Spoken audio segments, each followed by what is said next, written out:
Iruma's alarm clock is a megaphone screaming directly into his soul. He jolts awake, heart hammering against his ribs, and instantly secures the cargo. He tightens those straps with military precision, telling himself, one slip up and it is game over. He hauls herring crates with such terrifying speed that the foreman is ready to sign him to a lifetime contract right there on the dock. The boss is looking at him like he just found a gold mine in a fish market. The Asmodeus butler tries to hint that Alice's outfit might be a little extra for a simple school ceremony. He is practically begging the kid to tone it down a notch before he blinds someone. Alice isn't hearing it. He strikes a dramatic pose, swearing his drip is essential to maintaining the family honor. He is thinking, if I don't dazzle them, I am failing the bloodline. Valet Clara decides to pack her entire bedroom. Her mom questions the logistics of bringing a literal mountain of junk to orientation, staring at the pile like it is a physics puzzle she can't solve. Clara panics, insisting she needs compensation for her new classmates. She plans to bribe people into friendship with snacks and board games, calling it a long-term investment. Basically, she is trying to buy love with sugar. Iruma steps out onto the deck, inhaling the heavy air like it is the first time he has breathed in years. He feels the humidity spike, sensing the rain before a single drop hits the wood. Inside his head, the gears are finally slowing down, realizing that for the first time in forever, the universe is not actively trying to send him to the lobby. It is suspicious, but he will take it.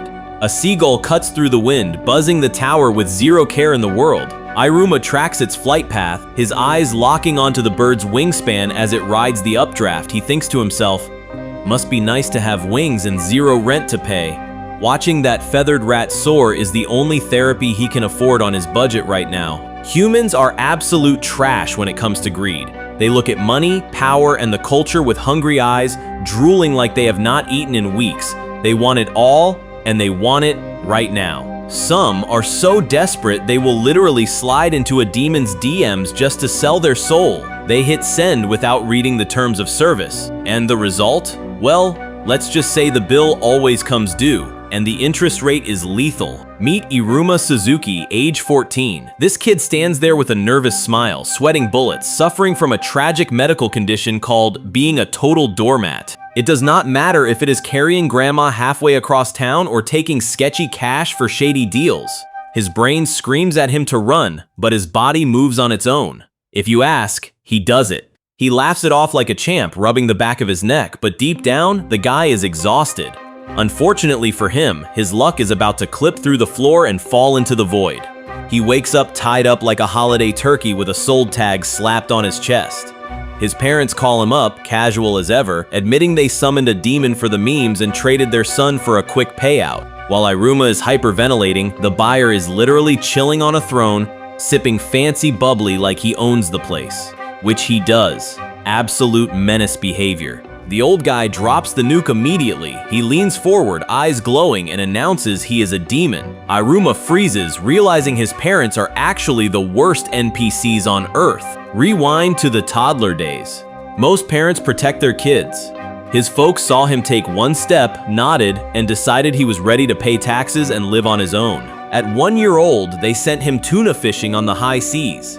He is barely holding the rod, fighting a fish 10 times his size. I am not even joking. By kindergarten, he was dodging debt collectors and boxing bears in the woods just to survive the server. He learned to weave and bob before he learned his ABCs. The trauma glitched his brain so hard he physically cannot say no to anyone. But staring down a high-ranking demon lord? That might be the one request he cannot handle. Graham demands some real rage, but Iruma just wriggles around, contorting his face like he is trying to pass a kidney stone. Inside his head, the kid is calculating his survival odds and coming up with 0. The demon lord realizes this kid is too soft for the streets. He charges up his magic, the air crackling with energy, and snatches the boy with a massive claw. He launches them straight toward the ominous castle, breaking the sound barrier. But instead of a torture chamber, Iruma lands on a literal throne surrounded by tropical fruits and feather fans. Graham reveals his master plan. It is the ultimate super deluxe pampering set. He explains that he is a lonely bachelor with a void in his heart, looking for someone to fill the empty space. He leans in, the shadows stretching across his face, and drops the bombshell question. He wants Iruma to be his grandson. Iruma freezes, his brain completely blue screening at the absurdity. He tries to process the logic, but the file is corrupted. The terrifying demon lord drops to his knees, sobbing about how jealous he is of his friends bragging about their grandkids. It is pathetic. He promises to spoil the boy rotten if he just agrees, offering him the world on a silver platter. Iruma asks the million-dollar question. Do I have a choice? Graham assures him he can absolutely refuse. For the first time in his life, the boy clenches his fist, ready to set a boundary. He tells himself, "This is it, Iruma. Be a man." He opens his mouth to say the magic word, but Graham screams a massive objection before he can get a single syllable out. The sound wave hits Iruma like a physical slap. The old man unleashes a tsunami of tears, physically crushing Iruma with emotional baggage. He begs him to make an old geezer's dream come true. It is a critical hit to Iruma's people-pleasing soul. He feels his resolve crumbling like a stale cookie. Before Iruma can breathe, the adoption papers are stamped with aggressive finality. Bam! The deal is sealed. Iruma sinks into a pit of despair, realizing he just got adopted by a demon because he is too polite. Talk about a fatal flaw. Graham does not waste a second. He giggles like a schoolgirl and snaps his fingers to start the next phase. The mood whiplash is enough to give you a concussion. Magic smoke explodes around the room, instantly equipping Iruma with a high-class demon drip. Graham declares that his grandson must have the best of everything. Look at that fit, he is fresh to death. Then he drops the second bombshell. He is sending Iruma to Demon High School. Iruma tries to panic, thinking, I am going to get turned into a snack, but Grandpa Graham steamrolls right over him, rambling about how he already forged the paperwork. He casually mentions that Iruma is the first human student in history. If the other demons find out, they will literally turn him into a snack. No pressure, kid. Then Graham's face goes dark, the shadows swallowing his eyes. He admits that if Iruma had refused the adoption, he would have turned him into a main course right there. Iruma realizes he never had a choice at all. It was either be a grandson or be dinner. They pull up to Babel's, and this place is straight up final boss territory. A massive gothic nightmare that screams game over. Graham is acting like a tourist on holiday, snapping selfies and vibing, while Iruma tries to shrink his hitbox to 0. He realizes the math doesn't add up. He is the only human snack on the menu. He takes a seat, sandwiched between two high-level demons. The tension is thick enough to cut with a knife. Suddenly, the guy next to him starts sniffing the air like he just caught the scent of a 5-star meal. He smells fresh meat. Internal monologue time. If he doesn't act now, he is getting sent to the lobby. He remembers the strategy. He grabs the concealed perfume Graham gave him and marinates himself in it. Crisis averted, but his heart rate is still maxed out. The assembly begins. Everyone stands up for the anthem. Iruma's strategy is simple. Don't draw aggro. He tries to mimic the crowd's energy, hoping to blend into the background texture. Then, the lyrics drop. They are literally singing about eating humans for breakfast, lunch, and dinner. Iruma's soul leaves his body. He decides his new major is professional wallflower. Just keep your head down and survive the cutscene. The curtain rises for the principal's speech and, surprise, surprise, it is Grandpa Graham. The man has zero chill. He immediately doxes Iruma, screaming his name to the entire auditorium like he is announcing a prize fighter. Iruma realizes the terrifying truth. The old man runs this server. Graham keeps gushing about his cute grandson, effectively painting a giant target on the kid's back. He might as well have put a bounty on his head. Graham doubles down. He unrolls a 50-foot poster of their family photo. Iruma is begging him to stop with his eyes, but the cringe is terminal. There is no coming back from this level of embarrassment. The whispers start immediately. Every demon in the room locks onto him. They are roasting him alive. Meanwhile, the next speaker steps up, trying to salvage the ceremony from this absolute train wreck. The freshman representative struts to the stage, looking sharper than a tack and ready to drop a speech he probably rehearsed in the mirror for 3 weeks straight. Iruma lets out a breath he didn't know he was holding, convinced he is safe in the background, just another NPC blending into the mob. But the announcer pulls the rug right out from under everyone. Forget the representative, they want the honor student instead. Iruma whips around in a blind panic. Grandpa is already filming in 4K resolution, flashing a thumbs up like he didn't just set the kid up for a game over. The staff practically drags him to the microphone. The silence in the room is heavy enough to crush a soda can. The crowd starts whispering, analyzing his weak posture. They were expecting a demon lord, but instead they are looking at a shaking twig that is about to snap. He is frozen solid, his brain running on dial-up internet. He thinks, I am done for. But then, a miracle. He spots a cheat sheet taped to the podium. It is written in absolute gibberish, but he has 0 options left. He grabs the mic like a lifeline and just starts reading the nonsense aloud. The first syllable hits the crowd like a semi-truck. One student gulps so hard you can hear it. The air literally gets sucked out of the room. Iruma is sweating bullets, stumbling through words he does not understand. He thinks, why are they looking at me like I just pulled the pin on a grenade? He feels the vibe shift from awkward to straight up dangerous. The tension is spiking off the charts. So he stops hesitating and belts out the final incantation with his whole chest. He sticks the landing and the hall goes dead silent. Then the place absolutely explodes. Faculty swarm him instantly. They yell, "Are you insane? That is a forbidden spell." Here's the kicker, that chant, if you stutter even once, your limbs fly off. Instant deletion. Iruma realizes he just played Russian roulette with a spell book. He almost self-deleted in front of the entire student body. But the demons? They think he is the bravest guy on campus. Mission failed successfully. Iruma corners the staff to ask what that terrifying forbidden chant actually did. The answer is a total joke. It literally just prevents him from tripping for 24 hours. While the crowd is losing their minds thinking he is a dark magic genius, one guy in the back is staring daggers, absolutely fuming. Iruma tries to make a break for it, his feet physically unable to stumble thanks to the spell. But he is not out of the woods yet, because Asmodeus is already plotting to speak to the manager. He checks a letter from Grandpa Sullivan. Turns out the spell was just a cheesy metaphor so he would not stumble in his school life. Wholesome, right? Too bad the moment is ruined when Asmodeus pulls up like a heat-seeking missile. He drags Iruma outside with 0 hesitation. Our boy is sweating bullets, analyzing his survival odds and realizing he is about to become the main course. The temperature spikes instantly. Asmodeus unleashes a massive explosion just to say hello. He screams that he was supposed to be the freshman representative, his face twisted with pure jealousy. Talk about an ego. He comes from a family of elites and he is absolutely livid. He accuses Iruma of using the principal's favoritism to steal his spotlight, dissecting the politics of the situation while charging up a fireball. The guy even bought a custom outfit for the speech he never got to give. Iruma tries to de-escalate with an apology, but Asmodeus gets right in his face, eyes burning with rage. He demands satisfaction right here and now. The courtyard is packed. The whole school is watching from the balconies. Asmodeus did not just want a fight, he called an audience for a public deletion.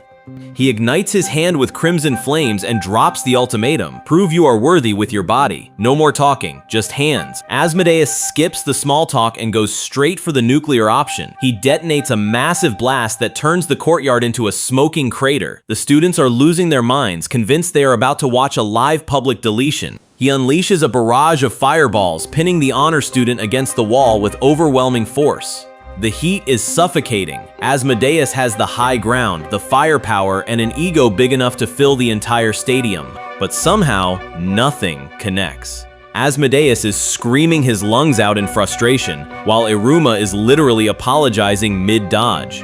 He sees the trajectory of every blast, shifting his weight just enough to let the flames lick his uniform without burning it. And honestly, he has done this a million times. Thanks to a childhood defined by absolute misery and near-death experiences, his body developed a passive skill called absolute evasion. His attack power is 0, but his defense stats are infinite. The crowd misreads the situation completely. They think Iruma is flexing on him by refusing to fight back. Iruma tries to de-escalate, calling himself a bug, but the peanut gallery twists his words into a savage roast. That snaps the elite's ego like a dry twig. He realizes magic is useless against this slippery target, so he decides to get physical and settle this with his bare hands. He charges in for a melee game end.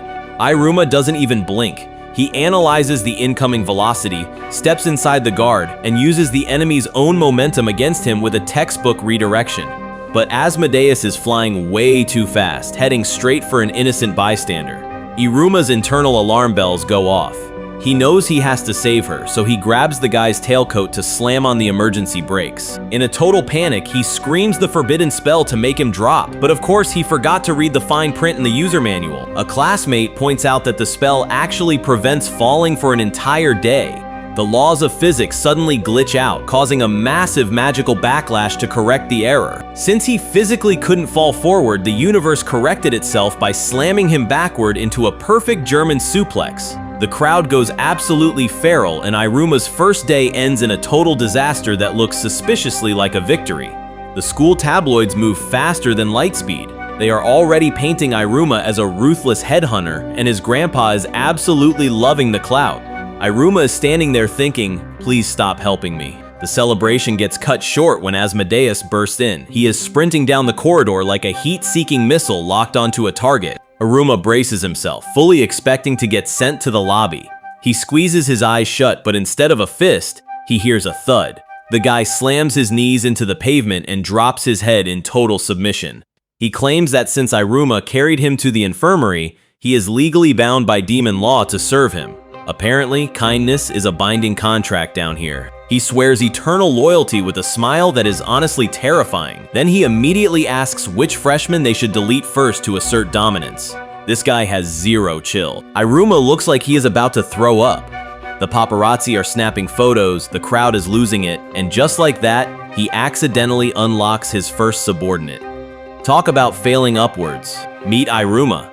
Calling him a pushover is an insult to pushovers. This kid is a professional doormat with a PhD in saying yes. If his mom told him to jump off a cliff, he would ask if she wants a backflip. Trash duty? Done. Scrub the toilet? He is already on his knees. The kid has absolutely zero survival instincts. So when she casually asks if she can sell him to a demon, his reflex kicks in faster than his brain. He nods yes, and just like that, he sold his soul for $0.00. Next thing he knows, he wakes up in a king-sized canopy bed that costs more than my entire student loan debt. The luxury is blinding, but the piece gets deleted instantly.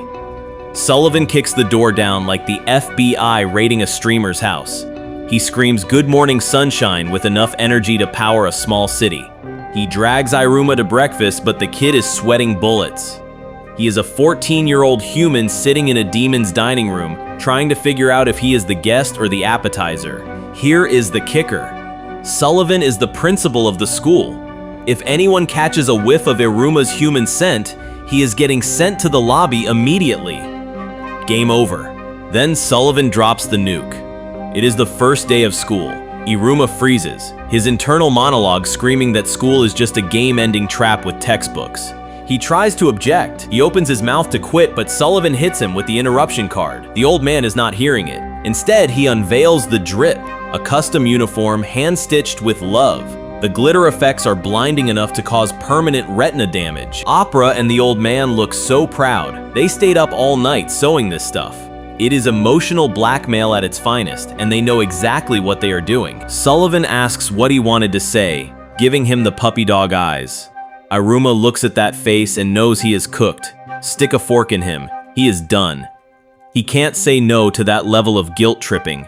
Outside, Opera calls out the absurdity. Why adopt a human? It is a logistical nightmare and a safety hazard waiting to happen. Sullivan ignores the logic completely. He grabs a camera, ready to vlog every second of his grandson's first day. He is radiating total stage mom energy. At the school gate, Asmodeus is waiting with enough sparkles to blind a pilot. He hits Iruma with the Sama honorific and practically tackles him to carry his bag like a loyal butler. The peanut gallery is convinced Iruma is asserting dominance, but bro is just sweating bullets trying to stop the unwanted worship. He is fighting for his life just to carry his own backpack. Ezu explains the next nightmare, the familiar summoning ritual. Basically, whatever monster you pull out of the hat determines your social standing for the rest of the year. No pressure or anything. Iruma's soul instantly leaves his body. He does not care about grades. He is doing the math in his head. In this food chain, he is definitely the appetizer. They head deeper into the dungeon and the air gets heavy. You can feel the pressure dropping. Azu tries to hype up the proctor, but the vibe check arrives early. A massive bang echoes through the hall. A winged menace pulls up with absolute boss music playing in the background. This guy does not look friendly. He demands absolute silence and introduces himself as Nefarious Kalego. Look at that scowl! He claims he is in charge simply because he has a resting serious face, but the joke ends there. He is here to sort the class into two categories: garbage and recyclable garbage. He starts listing off the targets. He hates nepotism babies and punks who start fights on the first day. You can tell he is just itching to fail someone. Iruma starts sweating bullets. He is thinking, oh man, I check every single box on that list. Kalego drops the hammer. Anyone incompetent gets expelled immediately. No second chances. With the subtlety of a grenade, he screams at them to shut up and start the exam. The test is deceptively simple. Step 1, draw a circle with your ketchup. Step 2, step inside. Step 3, burn the paper. Step 4, profit. But Kalego is not a fan of the cutesy art style. He literally punches the instruction manual off the wall. This guy has zero chill. He adds a little spice to the tension, mentioning that if any aliens try to blend in, he will sniff them out instantly. Someone asks if it is dangerous. Stupid question. Familiars are absolute servants. If they try to harm their master, the ketchup contract hits them with a nasty punishment shock. He locks eyes with Iruma, telling him to pay close attention. The foreshadowing is so thick you could cut it with a knife. Kalego's voice cuts through the noise like a rusty saw blade, demanding absolute silence.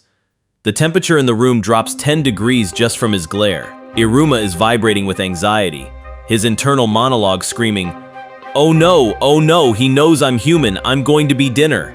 Just as the panic sets in, Az leans over with a terrifyingly calm smile. He whispers, Master, shall I silence him permanently? Offering to delete the teacher right there in the classroom. Zero chill doesn't even begin to cover it. Iruma waves his hands frantically, desperate to stop his friend from committing a felony before first period is even over. The exam begins and the room instantly turns into a chaotic petting zoo from the underworld. We are talking smoke dragons, floating blobs of slime, and winged skeletons screeching in the air. It smells like sulfur and bad decisions. Iruma, however, is just standing there gaping like a tourist at a theme park, completely forgetting that every single one of these things would love to turn him into a snack.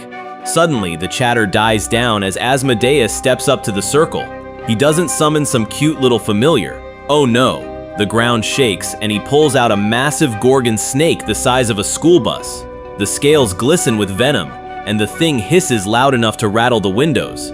Talk about overcompensating. Iruma claps, genuinely impressed, and Az instantly melts. The cool guy facade cracks, and he starts gushing, insisting that this giant monster is nothing compared to the glorious power Iruma surely holds. It is peak fanboy behavior. Meanwhile, Kalego is watching from the shadows, his eyes narrowed to slits. He is analyzing every twitch, every bead of sweat, just waiting for Iruma to slip up. Kalego is staring daggers through Iruma, analyzing every micro movement to catch him slipping. Our boy is sweating enough to fill a bucket. He knows his magic tank is sitting at absolute zero, and the crowd is already murmuring about how sketchy he looks. Inside his head, Iruma is screaming, please don't look at me, I am just a human snack in disguise. Then the realization hits him like a truck. If he gets expelled, he gets sent home. Iruma's brain unlocks a galaxy brain strategy. Just fail on purpose. He relaxes into a state of absolute zen, but Kalego sees that goofy smile and gets instant war flashbacks to the principal. He absolutely despises that guy. The principal is loud, annoying, and probably messes with his tax returns. Kalego projects every ounce of that rage onto Iruma, swearing that if the kid messes up even a little bit, he is personally deleting him from the census. Iruma slaps the seal down, totally ignoring the terms and conditions. This spell binds a servant to a master. Usually, demons summon beasts, but since Iruma is a human, he is about to flip the entire food chain upside down. The circle detonates like a flashbang. Kalego feels a massive hook snag his soul and drag him toward the center. Iruma starts popping the champagne early, thinking he just pulled a legendary S-tier monster. But when the smoke clears, it is a total disaster. He did not summon a beast. He summoned Kalego. He just made his own homeroom teacher his pet. The awkwardness level is strictly over 9,000. The summoning spell glitches out instantly. Kalego isn't just being summoned, he is getting torn apart. His top half is loading in, but his legs are clipping straight through the texture files. His scream echoes across the entire map. He demands Iruma cancel the download immediately, but the kid tries to grab him and just makes the lag 10 times worse. Stuck on the ledge, Kalego barks orders like a raid leader. He screams at Iruma to push him up, not drag him down into the void. But Iruma's panic stats are maxed out. He fumbles the assist, mashes the wrong button, and sends his teacher plummeting into the abyss. Great job, hero. Iruma thinks he just sent Kalego to the lobby, but from the smoke, a new challenger approaches. Look at this thing, a tiny, fluffy, winged demon. The disrespect is off the charts. Iruma tries to pet the forbidden fluff, and the little guy absolutely loses it. His voice is squeaky, but the rage is 100% real. Asmodeus is in the background glazing Iruma for his courage to humiliate a teacher, but Opera drops the final verdict. Kalego isn't just small, he is officially Aruma's familiar. He owns him now. The classroom goes absolutely nuclear. A demon summoning another demon? That is not just against the rules, it is practically a war crime. Asmodeus is losing his mind with excitement, convinced this is some 4D chess move to assert dominance over the faculty. Meanwhile, Iruma is sweating bullets, screaming internally, "Please tell me this is a bad dream," while trying to explain it was just a massive glitch in the Matrix. Kalego's brain finally finishes buffering. He looks down, sees the collar, and his dignity instantly leaves the chat. He snaps, eyes glowing red with the intent to send Iruma straight to the lobby. He lunges forward, screaming at the top of his lungs to cancel the contract right this second. Big mistake. The contract detects his aggression as disobedience and decides to teach him a lesson. Zap! It nukes him with a high-voltage punishment bolt that lights up the room like a Christmas tree. Iruma winces as the smoke clears, staring at the crispy aftermath and realizing he just accidentally deep-fried his own teacher. Grandpa Sullivan thinks this is peak comedy, laughing his horns off like he is watching a sitcom. But when Iruma asks for a refund on this accidental pet, the vibe shifts instantly. Sullivan drops the smile and warns him, "Voiding the pact? That is a one-way ticket to getting permanently deleted from the server." So Kalego is officially out of commission. He lies in the infirmary, staring blankly at the ceiling, trying to process the absolute shame of becoming a high schooler's pocket monster. You can practically hear his soul leaving his body as he contemplates his life choices. The fallout is legendary. The rank board lists Iruma as immeasurable, and the rumors spread faster than a viral meme. Everyone is whispering about the freshman monster who managed to enslave a teacher on day one. Iruma walks through the halls, totally oblivious that he is accidentally the new school boss, wondering why everyone is looking at him like he is the final boss of a video game.